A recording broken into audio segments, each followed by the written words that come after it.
Bien. Eh, este es un tema histórico, pero que le hemos cambiado el enfoque este año. Hemos entrado en algunos detalles importantes respecto de la parte de debugging, y es lo que nos queda por ver del primer capítulo. Y es fundamentalmente el tema de depuración del microcontrolador. Y vamos a tratar de resolver algunas de las preguntas que probablemente ustedes se hayan hecho de cómo es que se hace para programar eh, algo que a nosotros nos pasa desapercibido, cómo se hace para programar el microcontrolador conectándolo al puerto de USB de nuestra computadora. En este capítulo, entonces, vamos a hablar de simuladores y depuradores, de programas monitor, emuladores en tiempo real, y vamos a dedicarnos bastante al JTAG, que es una norma del IEEE. Y después vamos a terminar con analizadores lógicos, que es un tema histórico y de muy buena perspectiva en cuanto a la vida profesional. Eh, ¿Qué es ¿Por qué necesitamos un simulador? Arranquemos por ese punto. A nadie se le ocurriría que Intel va a mandar a fabricar su i7 o alguno de esos supermicros nuevos que ha sacado, o que ARM va a mandar a fabricar su Cortex A15, directamente poniendo una orden al fabricante de silicio porque tuvieron una idea de cómo hacerlo, sino que lo van a proponer cuando estén seguros, perdón, se disparó, eh, cuando estén seguros de que la posibilidad de éxito sea importante. Es decir, ustedes en Digitales 1 han hecho un proceso en el uso de la FPGA, arrancando con escribir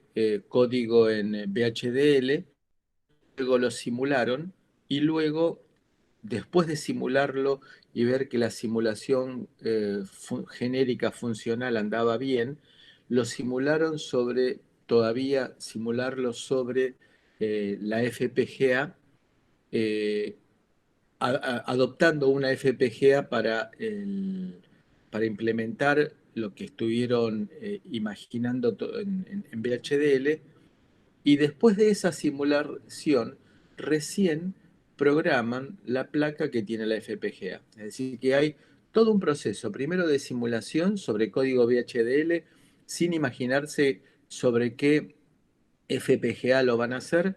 Después, una vez que ven que esa primera simulación gruesa funciona, pasan a un, a una simulación ya más en detalle, admitiendo que van a utilizar o una Xilinx o una Altera, y hacen una segunda simulación. Cuando esa simulación los satisface, en ese momento, recién en ese momento, es cuando programan la FPGA. ¿Estamos de acuerdo? ¿Así es como han trabajado en Digitales 1? ¿Sí o no? Sí, sí. Bien, gracias. Entonces, acá surge todo un proceso de simulación. En nuestro caso, ¿en qué consiste la simulación? La simulación consiste en, por ejemplo, depurar una función que hace procesamiento digital de señales. Por ejemplo, un filtro digital. Esa simulación la vamos a hacer utilizando un simulador detallado. Después vamos eh, a verlo, vamos a hacer dos intervalos en la clase de hoy. Después del primer intervalo vamos a ver ese simulador, porque hay que correrlo sobre Windows. Y ese simulador me permite a mí entrar en el detalle de la función, es decir, ejecutar paso por paso, pero ese simulador es una imaginación, una entelequia. Estoy en código de PC ejecutando instrucciones de Cortex. Es decir, que es todo a nivel de software. No tiene existencia real. No hay posibilidad, en principio, de trabajar sobre hardware. Es decir, yo puedo imaginarme a través del simulador que estoy hablando, que es puro software, de que voy a activar una contactora de 100 amperes enviándole un pulso de 1 microsegundo. Desde el punto de vista del simulador, va a andar bien, porque el simulador lo que me dice es que generé el pulso, pero en la práctica, es decir, cuando interviene realmente el hardware, la situación es totalmente distinta, porque va a implicar activar mecanismos que requieren tiempo. Entonces, el simulador es bueno, por ejemplo, para ver cómo evoluciona una posición de memoria en el cálculo de un filtro digital o de algún algoritmo de control, pero no interactúa con el hardware. ¿No? Ahí entonces es donde tengo que hacer intervenir el hardware. En algunos casos va a requerir, que lo vamos a ver en unos minutos, va a requerir una interfaz de hardware que me permita controlar al microcontrolador real, que es más o menos lo que ustedes han hecho en Informática 2.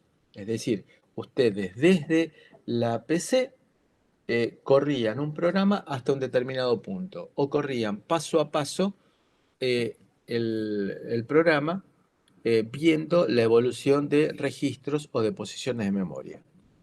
Entonces, ahí el simulador se convierte en un depurador, en un debugger. Entonces, el simulador es puro software. No tiene por qué existir el hardware. El depurador es aquel simulador que tiene acceso a hardware. Y sobre eso nos vamos a manejar en esta primera parte de la clase de hoy. Después hay programas monitores. Programas monitores es una historia vieja en la cual uno incorporaba dentro de su hardware un programa de comunicación con el mundo exterior que recibía órdenes y ejecutaba código que uno quería probar. Es decir, que era un intruso que uno colocaba eh, en el programa eh, y ese intruso es el que se encargaba de recibir comandos que uno le enviaba desde el exterior por medio de una terminal, por ejemplo, y ejecutarlos en el programa que uno quería depurar. Hoy en día eso se modificó, ese criterio se modificó, y esto que llamamos programa monitor se incorpora adentro del microcontrolador, es decir, adentro del Cortex M3, del LPC 1769, y que me permite dialogar con el exterior como para recibir órdenes y ejecutarlas. Después tenemos emuladores en tiempo real, que es una idea que tuvo vigencia en la primera época de los microcontroladores y los microprocesadores, en la cual significaba reemplazar el microcontrolador que iba en nuestro hardware por toda una lógica que se encargaba de cumplir las mismas funciones. Eso tuvo ciertos límites debido a que implicaba un reemplazo de hardware que podía correr a 25 MHz, por ejemplo, y ahí ya se empezaba a encontrar con problemas. Eh, Eso se solucionó cambiando de filosofía, porque si nosotros nos imaginamos de querer comunicarnos con un hardware externo que está corriendo a 1,6 GHz, es imposible hacerlo a través del manojo de cables, de los cables planos que uno utilizaba con un micro hasta 25 MHz. Con lo cual hubo que cambiar por completo la filosofía. El cambio del punto de quiebre lo dio el 8386, un microprocesador histórico de Intel, el cual incorporó dentro del hardware, incorporó herramientas de depuración. Entonces, esas herramientas de depuración están dentro del microcontrolador y me permiten comunicarme con el mundo exterior a baja velocidad. Y esas herramientas de hardware las tenemos en la etapa de prototipo y en la etapa de ejecución. Es decir, que es un pedacito del área del integrado que estamos, entre comillas, malgastando sin necesidad de que después, digamos que es una muy pequeña área sin un costo relativamente importante, y después no la voy a utilizar en la etapa de producción cuando el equipo ya esté en la calle, pero está disponible adentro de todos los microcontroladores. Eso es lo que llamamos ICE. ICE significa In-Circuit Emulator, emulador en circuito. Vamos a verlo en detalle.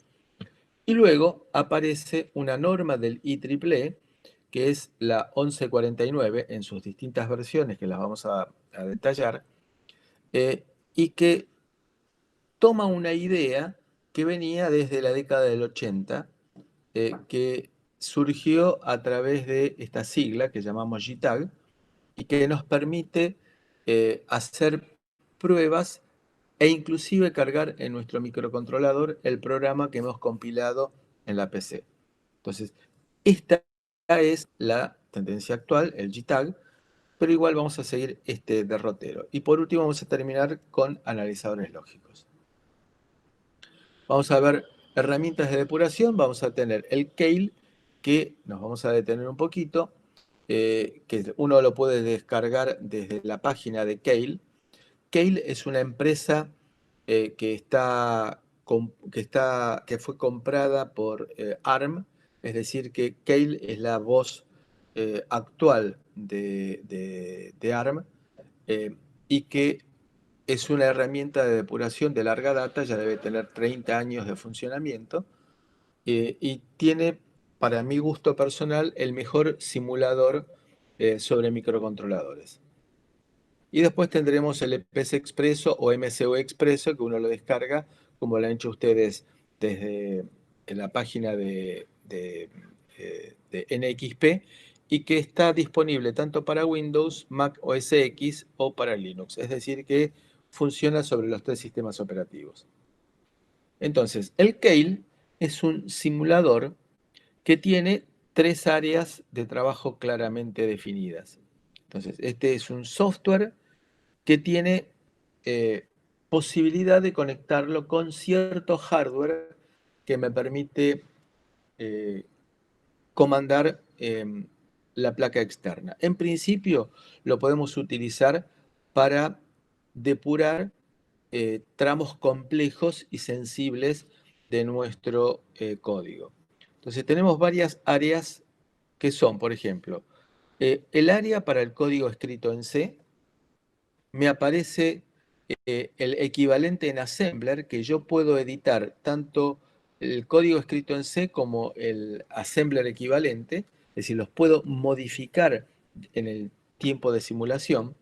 Me aparece un área de registros en la cual están los 16 registros del microcontrolador más los registros de control. También los puedo modificar escribiéndoles encima, es decir, que como herramienta de simulación es muy amplia.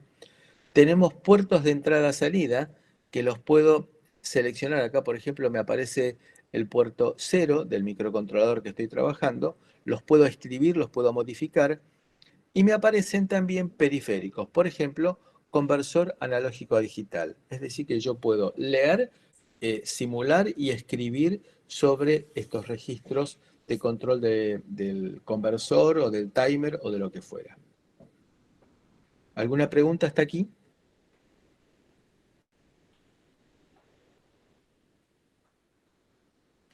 Sigo entonces. Entonces, en el caso de los simuladores, tengo el timer en el cual yo puedo tocar lo que quiera, es decir, la cuenta del timer, los registros de control del timer, decidir cómo es que quiero tildando sobre casillas el funcionamiento, y de esta manera yo puedo hacer seguimiento del timer y poner condiciones sobre el valor del timer en el momento en el cual quiera que se produzca una una acción cuando el timer llega a un determinado valor. Puedo simular la comunicación serie que tiene el microcontrolador. Es decir, recordemos que nuestros microcontroladores tienen comunicación serie del mismo tipo que tenía la PC, con el mismo dispositivo de interfaz. El 16550 es una interfaz histórica y que fue adoptada como cayó en el periodo en el cual tenemos la posibilidad eh, de disponer sin cargo, es decir, cuando pasa un cierto tiempo, eh, nuestro, eh, nuestro acceso a ciertos componentes es libre. Bueno, el 16550 pasó, creo que son 20 años desde su aparición, entonces se puede llegar a simular un 16550 sin tener que pagar licencia. Entonces incorporaron 4 comunicaciones series dentro del microcontrolador y cada una de ellas se puede programar en forma individual tocando los registros de control y viendo en la ejecución los registros de estado. Entonces el ICE, que sería el emulador en circuito, es una herramienta distinta y bastante más cara. Entonces, acá lo que tenemos en esta imagen, por ejemplo, es estos cables de plano que ustedes ven aquí, va hacia la PC o hacia un controlador intermedio, el cual se comunica con este hardware que está aquí, que contiene al microcontrolador que queremos nosotros emular ahora. Si fíjense, el simulador es software que corre sobre PC. Acá tenemos el emulador que tiene hardware y esto va con pines que tiene en la parte inferior, con pines que tiene en la parte inferior, va en reemplazo de nuestro microcontrolador en la placa de desarrollo. Entonces tenemos una placa de desarrollo en la cual le sacamos el microcontrolador y colocamos esto que tiene pines que lo reemplazan perfectamente. Surge dos cosas. En primer lugar, que esto es costoso. Los últimos, eh, los últimos emuladores que yo vi eran dispositivos que hace 20 años costaban entre 5 y 10 mil dólares. Es decir, cuando hablo de los años, significa de que hoy en día costarían, si existieran, bastante más. Y por otro lado, estos cables planos que ustedes ven que se vinculan con otro hardware que está conectado a la PC, eh, este hardware es difícil de implementar a altas velocidades. Dijimos que esto se utilizaba hasta microprocesadores que corrían a 25 MHz. Ahora, de vuelta, este hardware con cable plano es inimaginable en el caso de que yo quiera trabajar a velocidades superiores, como por ejemplo para un LPC 4337, que es un Cortex M4, a 200 MHz. Sería muy difícil y muy caro de implementar. Entonces, acá lo que vemos nosotros es, sobre la parte izquierda, esto iría con pines que tiene en la parte inferior sobre la placa de desarrollo. Este es la vinculación con una caja que tiene inteligencia y buffers y esto va conectado vía USB con nuestra PC. Entonces, todo esto es lo que resulta muy costoso. Entonces, este hardware de interfaz es el que permite vincular la PC con el hardware, a depurar. Esto es costoso, es difícil de implementar y esto se dejó de lado por todo este tema de complejidad y de costo. Entonces, eh, el emulador en circuito era bastante, desde el punto de vista de la implementación, era bastante fácil de imaginar, difícil de llevar a la práctica. Es decir, que tenía la Este sería el módulo de emulación, que es lo que tiene un microcontrolador manejado externamente, y esto va conectado en lugar de nuestro microcontrolador en la placa de desarrollo. Y esto es la parte de interfaz con el mundo exterior, es decir, recibe comandos, almacena datos del estado del microcontrolador y se comunica a través de un control dual port con el mundo exterior. Ahora aparece la idea que mencionamos sobre una necesidad que surgió en en el testeo, en la prueba de circuitos impresos complejos. Esto dio lugar a lo que vamos a llamar JTAG. Durante muchos años, la prueba de circuitos impresos complejos se hacía por medio de cama de clavos. Esto que ustedes ven aquí en la parte inferior son clavos, es decir, cama de clavos es lo que en una época se llamaba a lo que hacían en los circos, de que había una persona que se acostaba sobre una cama de clavos y en realidad lo que pasaba era que distribuía todo su peso sobre una cantidad grande de clavos y por lo tanto la presión sobre cada uno de los clavos era lo suficientemente baja como para que el clavo no perforara la piel. Entonces, esa idea se trasladó al mundo de la electrónica a través de este conjunto de clavos que, si ustedes se fijan, son retráctiles, es decir, pueden ir adaptándose a lo que le coloquemos encima, y de esa manera se probaban circuitos impresos complejos. De vuelta, nosotros no podemos imaginarnos de que una placa compleja se fabrica y se manda directamente a la producción, sino que hay que probarla, hay que testearla. ¿Y cómo es que se probaba y se testeaba? Se producían estímulos, por ejemplo, en este pin se producía un estímulo, y en este otro pin, en este otro clavo, se obtenía una respuesta.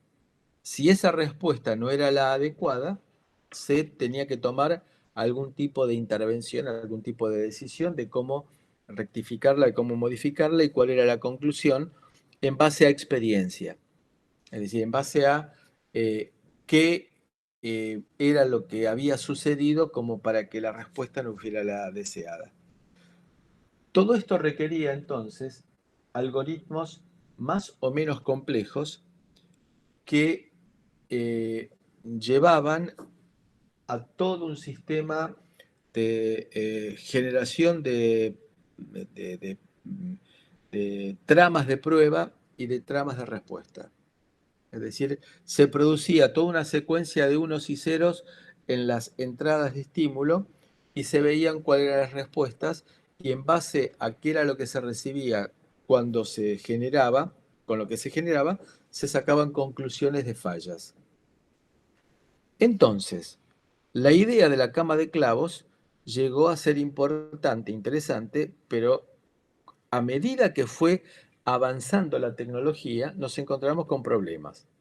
Entonces, bueno, hubo varias alternativas de camas de clavos, como por ejemplo, aquí lo que vemos es que la cama de clavos está en la parte superior, baja como si fuera una prensa, y se permite, por ejemplo, intercomunicar entre sí distinto tipo de placas, es decir, a través de este conjunto de clavos que están en la parte superior, se producen excitaciones, se produce conexión con estas otras placas y se puede testear todo un conjunto en forma simultánea.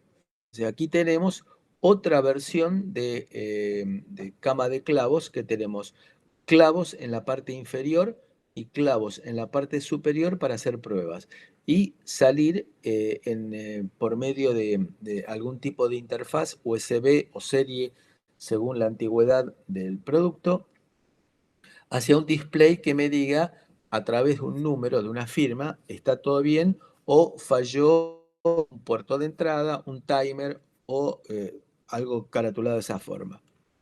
Y acá vemos algo ya un poco más complejo aún. Tenemos clavos en la parte inferior, clavos en la parte superior, con algún circuito adicional de prueba, y luego cablerío, que es el que, que sirve para vincular con el mundo exterior y con algún tipo de estímulos y con algún tipo de respuestas. Entonces, todo esto va marcando la complejidad de la prueba de, en este caso, de circuitos impresos. Esto dio lugar a que cuando aparecieron las técnicas de montaje superficial, como por ejemplo VGA, VGA es la abreviatura de Ball Grid Array, arreglo de bolitas en entramado, en la cual lo que tenemos son pequeñas bolitas de, llamémoslo estaño, no es estaño, pero vale la idea. Entonces tenemos pequeñas bolitas en el dispositivo y en el circuito impreso tenemos otras pequeñas bolitas también de estaño, el cual es soldado por medio de aire caliente, típicamente. Entonces, este aire caliente eh, produce la fusión de las bolitas de estaño del dispositivo y del circuito impreso, produciendo una adecuada soldadura. Pero se puede dar la situación en la cual, como en este caso, no tenemos una soldadura porque no había material o porque no alcanzó el aire caliente, o casos en los cuales tenemos cortocircuitos. Bueno, todo este tipo de fallas necesitan verificarse antes de enviar a producción el sistema, el impreso.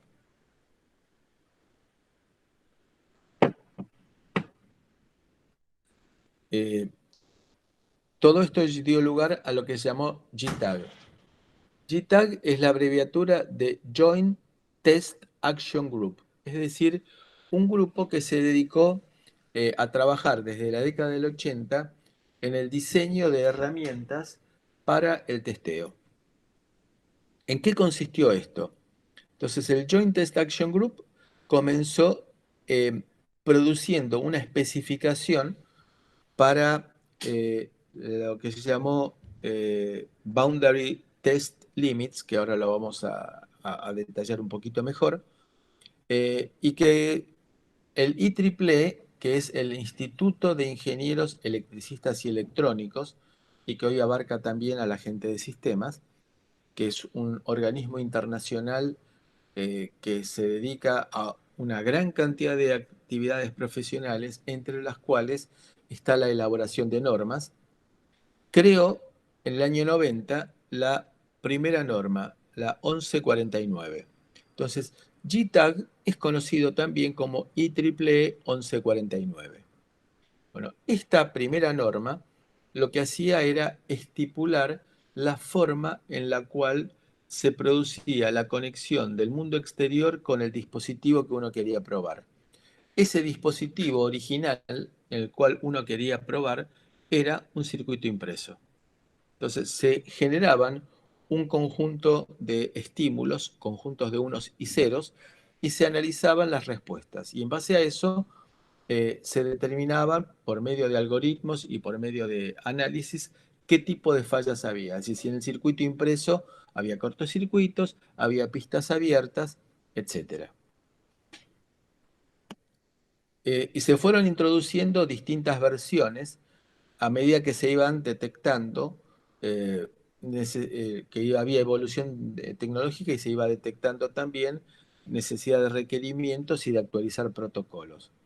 Entonces, eso es típico de que a medida que se van ejecutando normas, van apareciendo adendas y correcciones que dan lugar a nuevas versiones de esas normas. Y después apareció la 1149B, en el cual se creó un lenguaje descriptor de escaneo para el barrido y buscando minimizar el tiempo de prueba y optimizando los resultados. Entonces, piensen ustedes, no es algo trivial. Uno tiene que establecer un arreglo de unos y ceros que va inyectando en todos los puntos de estímulo y en base a los resultados que pueda llegar a obtener en los puntos en los cuales obtiene las respuestas, definir, determinar, analizar qué tipo de falla ha habido para que este conjunto de estímulos en este momento me produzca este conjunto de respuestas. Entonces, todo esto se dio en el año 2001 con una actualización que se llamó 1149.1, versión 2001. Se fueron produciendo modificaciones sobre esto, que dio lugar a la 1149.5 y a la 1149.4, en algunos casos sin grandes éxitos, como en este último caso, es decir, que no fue tomada por el mercado. Entonces, siguieron apareciendo distintas versiones, eh, y en el año 2009 apareció la 1149.7, que es la que se dedica a manejar los microcontroladores populares hoy en día. Es decir, nosotros vamos a trabajar básicamente sobre la 1149.7, que es la que adoptaron la mayor parte de los fabricantes de microcontroladores. Entonces, este sería el resumen temporal. Arrancamos en 1990 y fuimos avanzando con distintas versiones y subversiones para llegar a las 1149.7 en el 2009, y la 1149.8 en el 2012, que permite incorporar nuevos microcontroladores y procesadores digitales de señales de muy alta velocidad.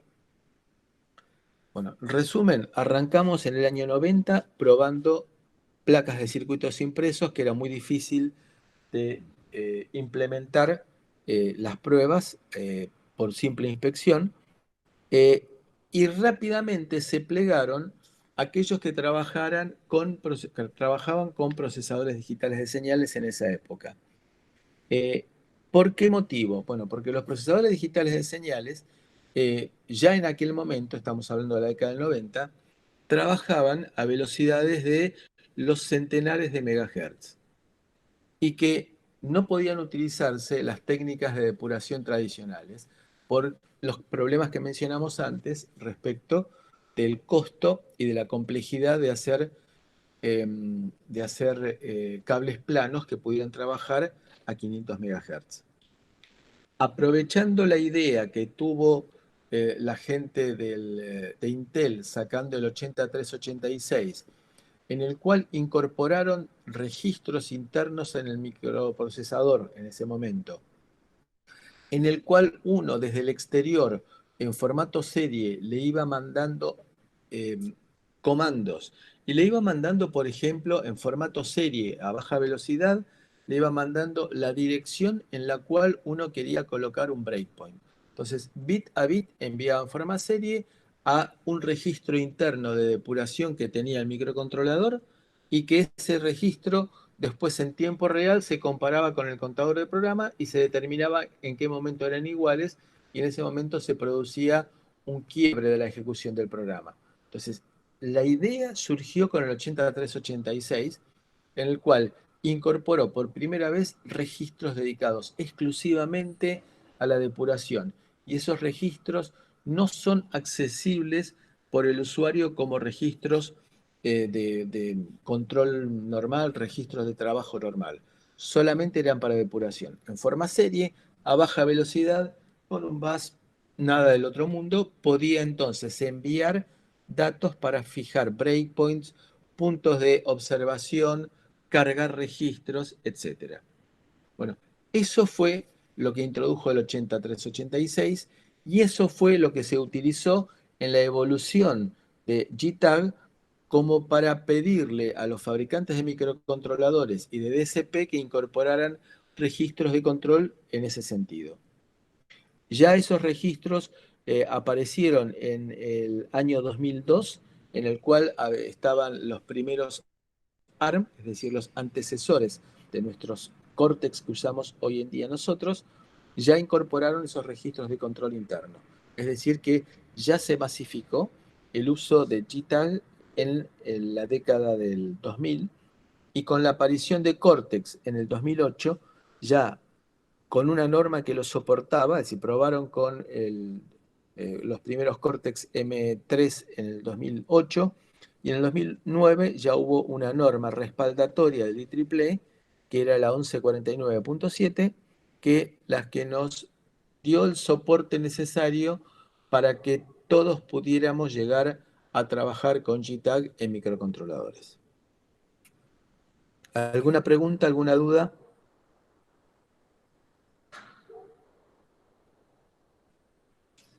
¿Seguimos todos? ¿Hay alguno que está pendiente de inscripción? Bien, seguimos entonces. ¿Cuál es el principio de funcionamiento? Se crea lo que llaman Boundary Scan Cells, que serían celdas de escaneo de entorno. Pero vamos a utilizar el término original porque es mucho más confiable, y aparte no depende de la interpretación del traductor, y aparte es el que se van a encontrar en la bibliografía. La idea es utilizar multiplexores y latches, los mismos que ustedes vieron en Digitales 1, que se encargan de generar los estímulos. Por ejemplo, envío en forma serie a un latch de entrada serie y salida paralelo los estímulos, y luego a la salida voy a colocar multiplexores que me irán barriendo cada uno de los puntos de respuesta.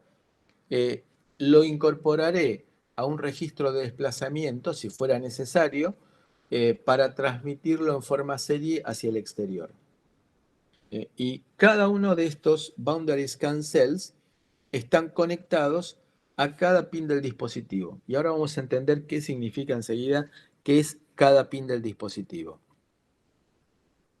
Estas celdas pueden forzar datos sobre pines o pueden capturar estados lógicos de señales, ya sean de pines externos y pines patitas que van hacia el mundo exterior, o bien de estados internos del microcontrolador. Si el fabricante del microcontrolador permite que ciertos estados internos accedan al Boundary Scan Cell, yo los puedo monitorear desde el exterior. Es decir, que no tengo obligación de solamente monitorear patas de entrada-salida, sino si el fabricante del microcontrolador lo pensó de esa manera, puedo llegar a monitorear estados internos del microcontrolador, de la parte central, de la parte principal del microcontrolador, del núcleo. Para lo cual el diseñador tuvo que haber permitido que esos estados llegaran a los boundary scan cells, es decir, hacia los puntos de testeo de comunicación con el mundo exterior. ¿Está claro esto?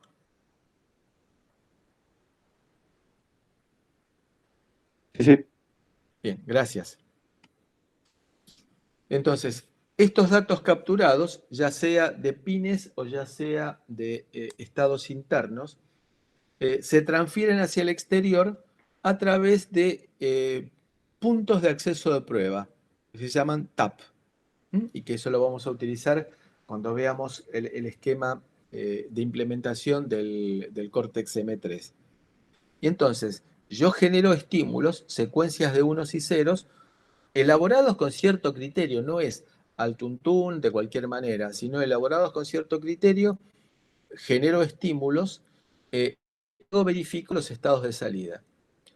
Por supuesto que verificar esos estados de salida van a requerir algoritmos poderosos, es decir, no es de vuelta algo todo improvisado, sino que los estímulos se generan con un criterio, los puntos la salida de los puntos de prueba también se analiza con cierto criterio, y a través de algoritmos poderosos se determina qué es lo que está fallando. Entonces, los datos de prueba, es decir, el conjunto de bits que yo voy a utilizar como secuencia de prueba, unos y ceros, se envían al boundary scan cell y eso produce el funcionamiento del circuito que me lleva hacia el exterior el procesamiento de esos datos. Yo analizo los datos generados como respuesta a esos estímulos, que insisto, no tienen que ser obligatoriamente pines de salida solamente, sino que también pueden ser registros, estados internos del microcontrolador, y en base a todo eso que llega a través de un bus de exploración, que es muy fácil de implementar, saco como conclusión que está fallando una compuerta o que está fallando un transistor, si los tiene, o que está todo funcionando correctamente. Entonces, cuando la respuesta coincide con lo estipulado, la placa tiene un OK y sale al exterior funcionando adecuadamente. Entonces, por ejemplo, yo estoy enviando esta secuencia a este boundary scan cell que me está generando la secuencia 10001, la envío, está perfecta el funcionamiento que está aquí del sistema que estoy probando, en este caso son cables, y acá tengo alto, bajo, bajo, bajo, alto, que corresponden a esta secuencia de 10001. Entonces, esto que nosotros vemos acá nos dice, esta conexión está bien. Ahora bien, fíjense que yo estoy enviando esta secuencia a este nodo y esta secuencia a este otro nodo. Y acá veo que tengo un corto. Entonces, si yo tengo 1 y 1 y hay un corto, no hay problema. Leo alto, alto. Si tengo 0, 0, no hay problema. Leo 0, 0 por más que esté en corto. Ahora, el tema me parece cuando tengo 0, 1 o 1, 0. Entonces, cuando tengo 0, 1 o 1, 0, si nosotros recordamos cómo eran típicamente las etapas de salida de las compuertas lógicas tipo TTL o CMOS, entre un 0 y un 1 tiene privilegio el 0 porque el 0 correspondía a un transistor saturado, un transistor de cualquier tipo, saturado, que estaba conectado a tierra. Con lo cual, si yo tengo un corto entre un 0 y un 1, gana el 0, es decir, el estado bajo. Entonces, en este caso, yo aquí estoy poniendo un 1, pero me aparece un 0 por el corto este que me lo está imponiendo este otro 0. Entonces, entre este 0 y este 1 tiene privilegio el 0 por razones de implementación, de circuitales, y con lo cual en las dos líneas me aparece 0, cuando aquí tendría que aparecerme alto. Análogamente, cuando invierto, tengo 1, 0, aquí me aparece un bajo cuando tendría que aparecerme alto. Entonces, el algoritmo que voy a tener que implementar dice, acá que tenía que recibir un alto, recibí un 0, acá tenía que recibir un alto, recibí un 0, con lo cual significa que estos dos pines están en corto. Ahora bien, supongamos que se me cortó una pista. Envío esta secuencia 1, 1, 0, 0, 0, 0. Entonces, acá lo que va a pasar es que al no tener conexión, va a tener preponderancia el pull-up que voy a tener en esta entrada. Entonces, cuando yo tendría que recibir 0, aparecen todos estados altos. Con lo cual, estoy diciendo, el pull-up que tengo incorporado está dándome este nivel lógico alto, con lo cual detecto el algoritmo asociado y que tuve que detectar yo, que escribir yo, o alguna herramienta de desarrollo de algoritmos. Entonces, ese algoritmo sofisticado compara las respuestas con los estímulos y saca las conclusiones de eventuales fallas. Si en todos los puntos veo que lo que yo estoy esperando coincide con lo que obtengo realmente, significa el esquema está funcionando bien.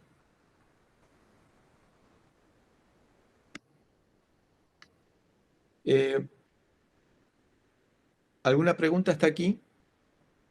Yo tengo una consulta. Sí, Em, adelante. Cuando nosotros usamos el Quartus o el ICE, por ejemplo, y hacíamos el test bench, es básicamente eso que acabamos de decir. O sea, creábamos los estímulos y después Exactamente, comparábamos. genera los estímulos. Ah, está bien. Era eso nada más. Exactamente, tal cual. Buenísimo. Gracias. Bien,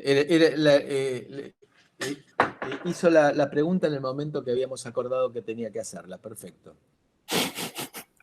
Estaba todo planeado. Eh, Estaba todo planeado, por supuesto. Había otra pregunta más, me parece. Me pareció entonces, fue un eco. Gracias, ¿eh? Bueno, eh, entonces, la mayoría de los sistemas de testing que emplean GTAG constan de dos partes. Entonces, el generador de secuencias o programas de prueba eh, y un ejecutivo de programa de pruebas para realizar pruebas e informar resultados. Ejecutivo quiere significar el término exacto ese. Ejecutivo. ¿Qué hace? ¿Qué realiza? Entonces, el generador de pruebas, que se llama, la abreviatura en inglés es TPG, usa habitualmente, porque se supone nosotros hemos empleado algún tipo de CAD para el diseño de nuestro circuito, es decir, ya sea el impreso como el esquemático de nuestro circuito. Hemos utilizado eh, herramientas que pueden llegar a ser o el Quartus o el ISE de Xilinx o el de Altera, o hemos utilizado alguna herramienta como el KiCad para diseñar un esquemático, y ese conjunto de salidas que me proveen cualquiera de los CAD que estuve mencionando, los utilizo como entrada para el generador de estímulos y el algoritmo de prueba del funcionamiento de todo el sistema. Es decir, eh, no es que yo tengo que arrancar de cero. Siempre, hoy en día, comienzo mi diseño utilizando algún tipo de CAD para armar el VHDL de mi FPGA o el esquemático que incorpora mi microcontrolador. Y en base a todo eso y a las bibliotecas asociadas con los CAD, porque en la biblioteca del KiCad tengo un módulo que se llama LPC 1769. Entonces, con todo eso, entro y genero un algoritmo que, por un lado, me genera los estímulos y por el otro lado, con esos estímulos, predice cuál tiene que ser la respuesta de mi circuito para esos estímulos. Con todo ese paquete, el algoritmo me va a determinar las posibles fallas que tenga. Entonces, todo esto es una metodología bastante elaborada hoy en día, y que se tiene que utilizar en casos de circuitos complejos porque, insisto, no voy a fabricar una placa y mandarla a la línea de producción sin probarla. Lo mismo en la etapa de diseño. Voy a necesitar simuladores que me permitan definir el apropiado funcionamiento de todo el sistema de desarrollo que estoy usando. Entonces, el ejecutor del programa de prueba es un mecanismo, un algoritmo que me permite interactuar con el hardware del JTAG, empleando patrones de esta sigla la van a utilizar, la van a ver utilizada muchísimo, que es UUT, significa Unit Under Test, unidad bajo prueba, o también se lo llama DUT, Device Under Test. Entonces, comparo los valores esperados con los resultados reales y en base a eso, como vimos recién para el caso de cortos o de circuito abierto, determino posibles fallas. Hoy en día el sistema de generación de patrones y de test está muy sofisticado y me permite tener también eh, interfaces de APIs, es decir, que el ser humano ya no tiene que trabajar al nivel de imaginarse secuencias de unos y ceros, sino trabajando en algún tipo de lenguaje descriptor de mayor alto nivel, que me permite generar a través de esas APIs las secuencias sin tener que entrar en el detalle de unos y ceros. Entonces, la interfaz IEEE 1149.1 me habla de, acá tenemos el Boundaries Cancel, que sería la celda que se encarga de escanear, el vecindario sería la traducción directa, pero quiere significar el entorno. ¿Y qué tenemos? Normal Data Input, Normal Data Output, Test Data Input, y que ahora vamos a ver qué significa, y Test Data Output. Entonces, este sería el esquema. Acá tenemos el sistema bajo prueba, un Boundaries Cancel acá que se encarga de recibir datos y producir los estímulos, y acá tenemos las respuestas que, insisto, no tienen que ser obligatoriamente de patitas de salida, sino que puede venir de estados lógicos internos si yo le proveo el camino necesario de ese estado lógico interno hasta el boundaries cancel. Bien, entonces, por ejemplo, supongamos que queremos, eh, que queremos testear una RAM dinámica, que vamos a ver posteriormente qué significa esto, que está conectada a un microcontrolador. Entonces, este es el Tap Controller que habíamos mencionado antes, que sería el encargado de comandar toda la secuencia de manejo de JTAG, del IEEE 1149.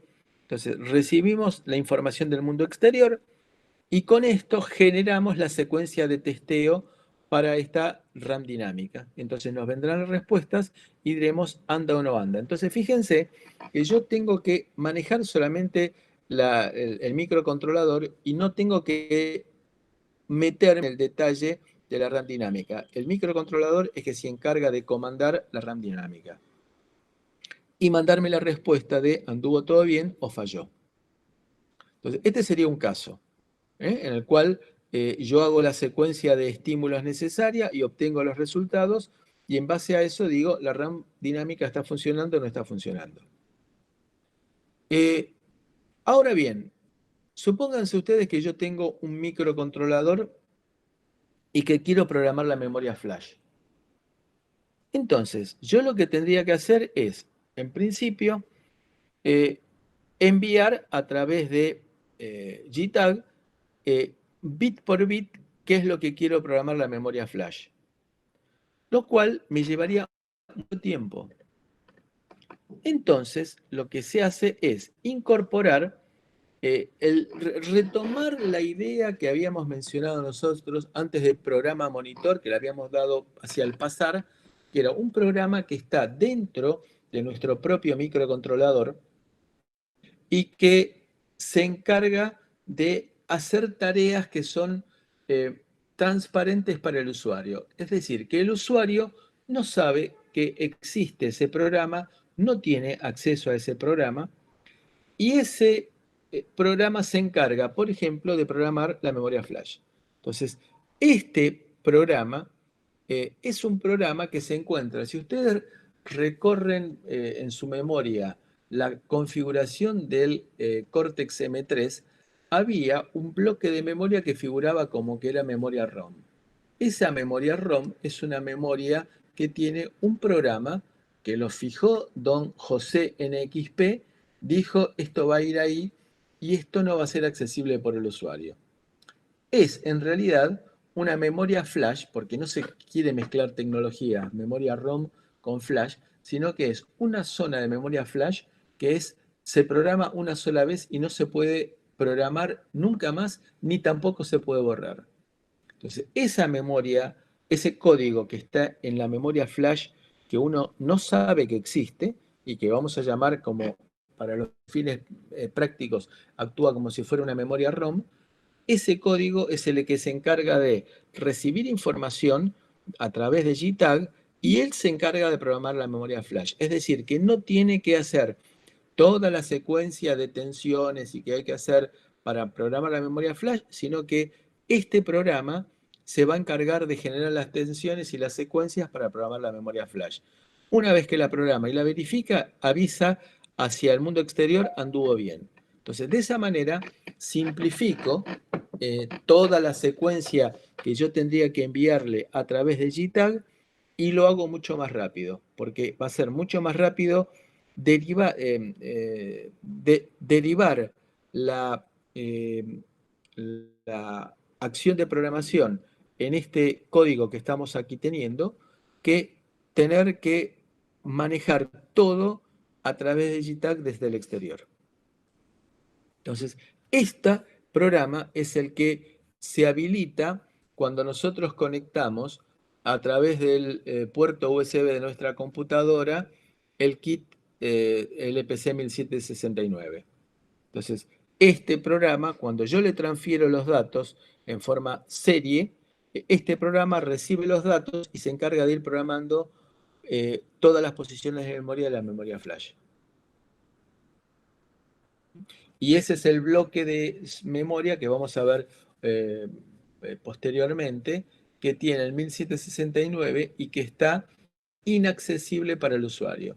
Es una zona de memoria que está bloqueada para el usuario, pero que no sabíamos el contenido. Entonces, este programa que está aquí se va a encargar de hacer el autotest cuando arranco el microcontrolador, verificar que todas las zonas del microcontrolador funcionan bien y luego de encargarse de programar la memoria flash.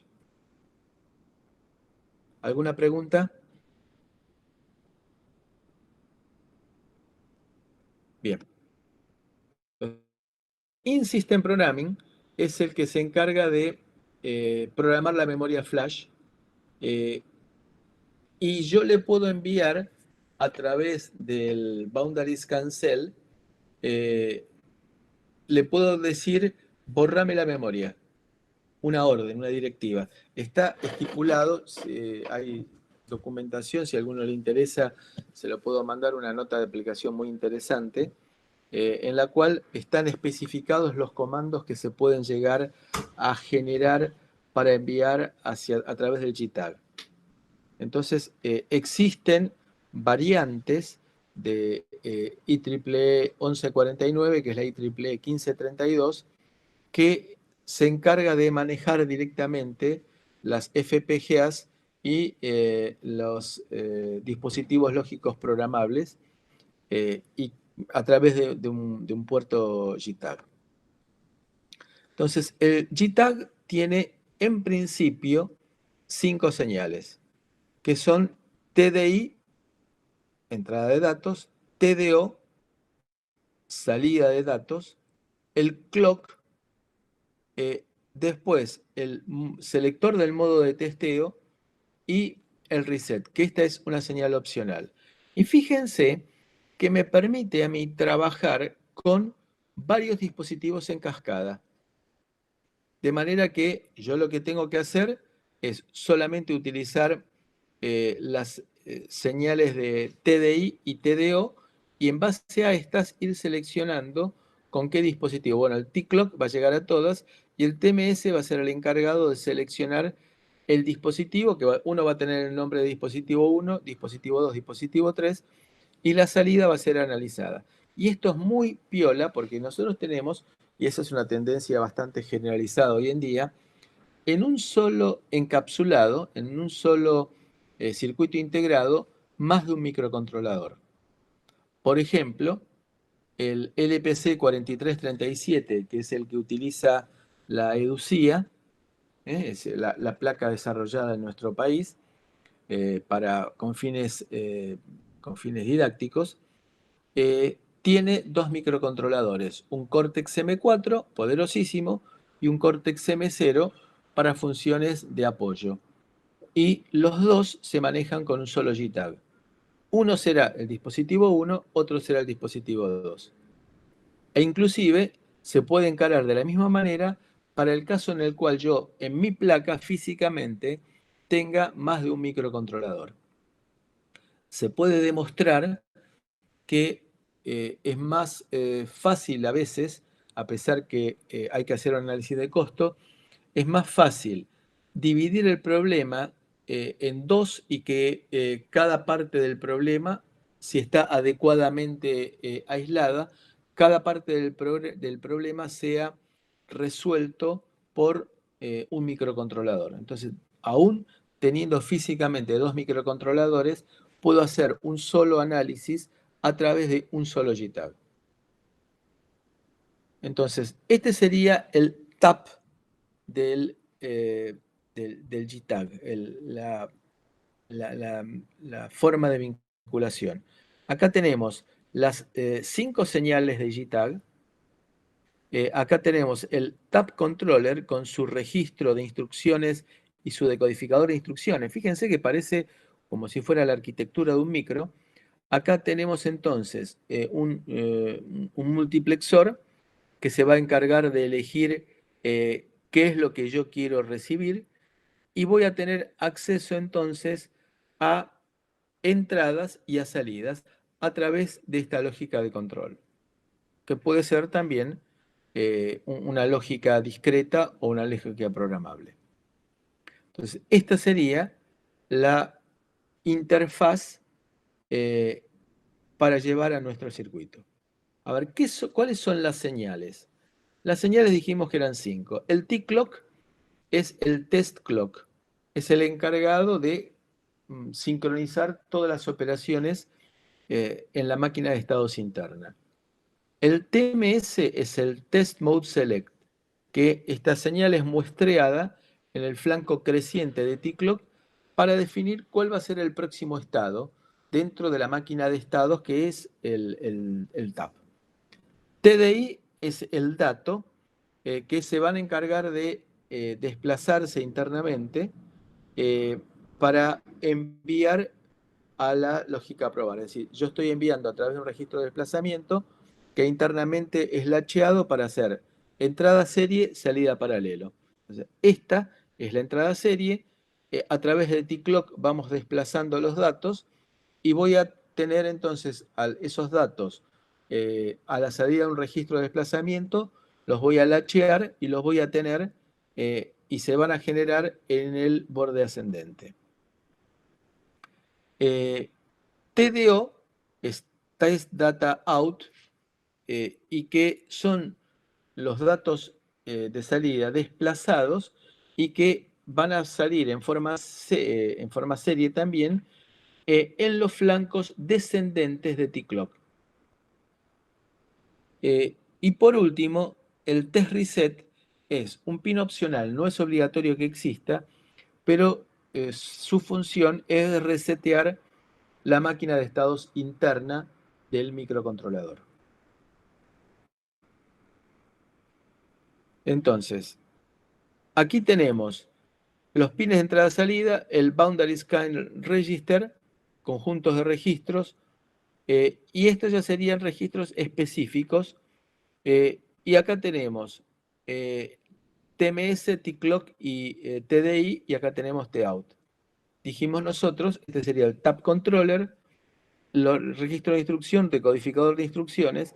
Entonces, lo que yo le estoy enviando por TDI llega al registro de instrucciones que decide qué es lo que tiene que hacer a continuación. Entonces, este es el TAP, la estructura del TAP, que recibe esto y genera esto.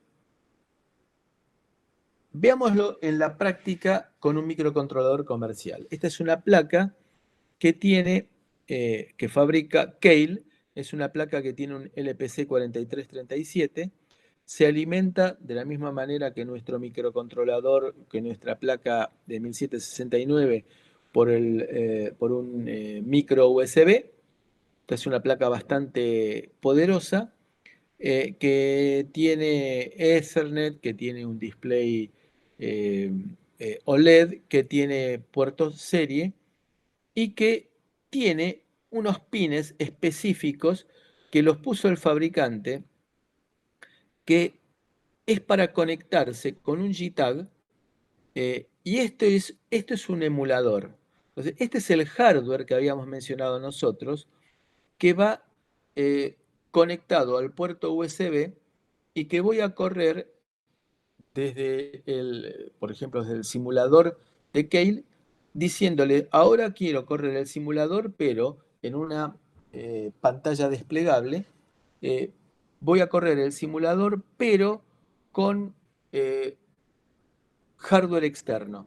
Entonces, se encarga de manejar a través del puerto USB la información que requiere esta caja, que no es demasiado costosa, costaba alrededor de $200, y me permite vincularme con estos pines que específicamente colocó el fabricante de la placa para que el microcontrolador se pueda conectar con el debugger. Esto es un emulador en tiempo real.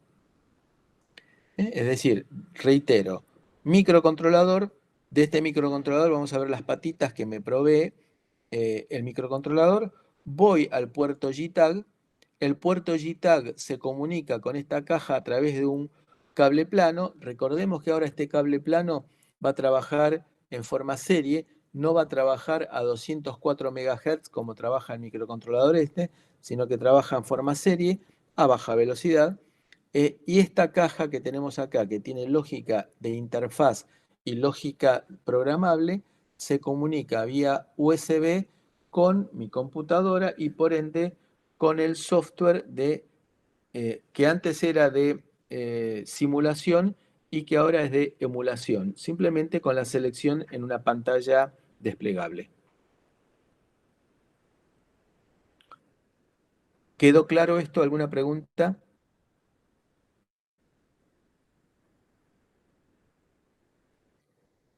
Bien.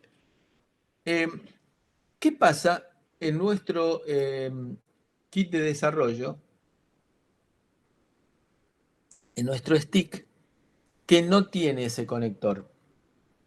Utiliza una derivación de JTAG que se llama SWD, que es la abreviatura de Serial Wire Debug. Es una alternativa más económica porque utiliza solamente dos pines, que son SW Data Input Output y SW Clock, y se basa en el mismo protocolo que JTAG en forma general. Entonces usa un protocolo bidireccional estándar que fue creado por ARM, es decir, que todos los micros ARM, todos los Cortex dentro de los ARM también, eh, lo cumplen, y es una directiva propia de ARM que se llama ARM v5. Entonces, esto permite que el debugger, digamos que en nuestro caso el LPC expreso, se convierta en master y que se encargue de comandar por medio de un subset de JTAG, que es utilizar en forma bidireccional el puerto, utilizando los flancos del clock para entrada o para salida. Entonces, esto permite el manejo de la placa solamente a través de dos pines, lo cual es mucho más simple de implementar, porque fíjense que nos alcanza con el puerto USB, es mucho más fácil de implementar y mucho más económico. Las prestaciones no son tan amplias como las de JTAG, pero para los efectos de programar y depurar, alcanzan. Entonces, ¿cómo es que funciona esto? Acá tenemos el debug port, perdón, conectado hacia el mundo exterior, y acá tenemos la memoria de acceso, y que todo esto queda en un archivo de registros de la depuración, que ese archivo no tiene por qué ser en disco, sino que puede ser un conjunto de datos que me quedan en un buffer en memoria y que después puedo llegar a analizar cuando el micro esté parado. Es decir, cuando llego a un punto de stop, me pongo a analizar los datos que quedaron almacenados en este archivo de depuración general. ¿Cómo es que se implementa esto en la familia Cortex? Bien, en la familia Cortex, esto se implementa a través de una área dedicada exclusivamente al test y debug. Y si ustedes fíjense que son estas 5 patitas, son patitas de las pocas que tiene nuestro Cortex que no tienen múltiple función. Son patitas dedicadas exclusivamente al debugging. Y acá tenemos eh, test reset para resetear la máquina de estados interna, el test mode select, el test clock, el test data input y el test data output. Es decir, estas 5 patas son las de GTAG. Estas 5 patas son dedicadas exclusivamente a la depuración, no tienen ninguna otra función. Y aparte tenemos la parte de trace, que eso lo vamos a ver en detalle cuando veamos la estructura del microcontrolador, que vamos a empezar en un ratito.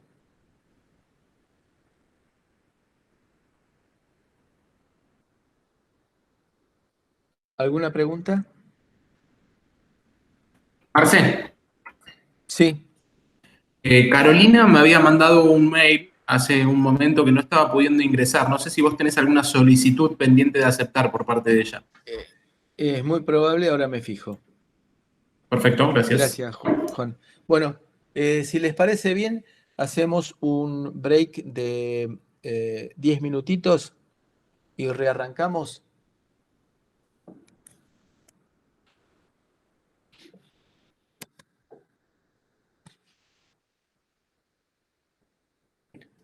Buenísimo.